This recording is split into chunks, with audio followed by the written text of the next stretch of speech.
BRS MLC కవిత అస్వస్థతకు గురయ్యారు. దీంతో ఆమెను తిహార్ జైలు అధికారులు దీన్ దయాళ్ ఆసుపత్రికి తరలించారు. జ్వరం, గొంతు నొప్పితో ఆమె ఇబ్బంది పడుతున్నారు. కవితను పరీక్షించిన వైద్యులు ఆమెకు జ్వరం, గొంతు ఇంజెక్షన్ ఇచ్చారు. చికిత్స పూర్తి కావడంతో తిరిగి కవితను తిహార్ జైలుకు తరలించారు. Delhi liquor policy, CBI, ED కేసులో కవిత 115 రోజులుగా తిహార్ జైల్లో ఉంటున్నారు.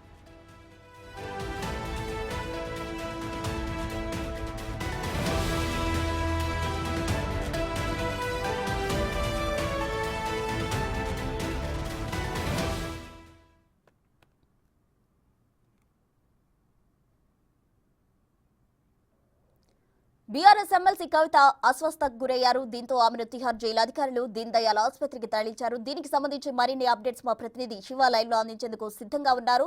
శివ, చెప్పండి. అయితే జ్వరం, గొంతు నొప్పితో ఆమె సఫర్ అవుతున్నారనే వార్త సమాచారం అందింది. దీనికి సంబంధించిన డీటెయిల్స్ ఏంటి? Delhi liquor policy, ED, CBI కేసులో అరెస్ట్ అయి ప్రస్తుతం తిహార్ జైల్లో ఉన్న ఎమ్మెల్సీ కవిత అస్వస్థతకు గురయ్యారు. వెంటనే తిహార్ జైలు అధికారులు కవితను దీన్ దయాళ్ ఉపాధ్యాయ ప్రభుత్వ ఆసుపత్రికి తరలించారు. అక్కడ వైద్యుల పర్యవేక్షణలో దాదాపు ఒక గంట సేపు ఉంచి వైద్యుల పర్యవేక్షణలో ట్రీట్మెంట్ ఇచ్చినట్లు కూడా ఆసుపత్రి వర్గాలు తెలిపాయి. అయితే కవిత తీవ్రమైన జ్వరం, థ్రోట్ ఇన్ఫెక్షన్, గొంతు ఇన్ఫెక్షన్తో బాధపడుతున్నట్లుగా తెలుస్తోంది. దానిలో భాగంగానే జ్వరానికి అలాగే గొంతు నొప్పికి ఇంజెక్షన్ ఇచ్చినట్లుగా ఇటు దీన్ దయాళ్ ఉపాధ్యాయ ఆసుపత్రి డాక్టర్లు అయితే తెలిపారు. దానిలో భాగంగానే ఈ ట్రీట్మెంట్ అయిన తర్వాత అక్కడి నుంచి మళ్ళీ నేరుగా దీన్ దయాళ్ ఉపాధ్యాయ ఆసుపత్రి నుంచి నేరుగా తిహార్ జైలు అధికారులు కవితను తిహార్ జైలుకు తరలించారు. అయితే గతంలోనే తనకు కొన్ని అనారోగ్య సమస్యలు ఉన్నాయి. దానికి సంబంధించి ట్యాబ్లెట్స్, ఇతర వైద్య ట్రీట్మెంట్ కూడా తీసుకోవడానికి, డాక్టర్ల సలహాలు తీసుకోవడానికి పర్మిషన్ ఇవ్వాలంటూ కూడా తన అడ్వకేట్స్ ద్వారా కూడా కోర్టులో పర్మిషన్ తీసుకున్నారు. దానికి అనుగుణంగానే డాక్టర్ల సలహా తీసుకునేందుకు ట్రయల్ కోర్టు అనుమతి ఇచ్చింది.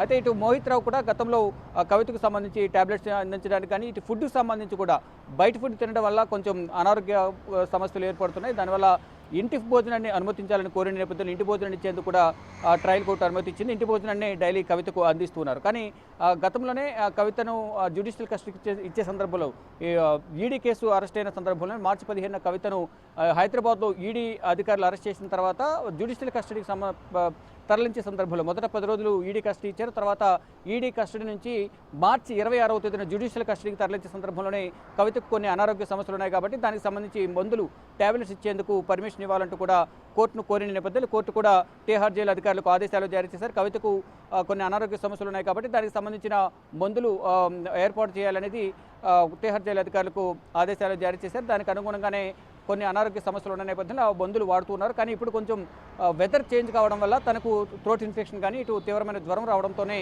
తిహార్ జైలు అధికారులు కవితను దీన్ దయాళ్ ఉపాధ్యాయ ఆసుపత్రికి తరలించారు.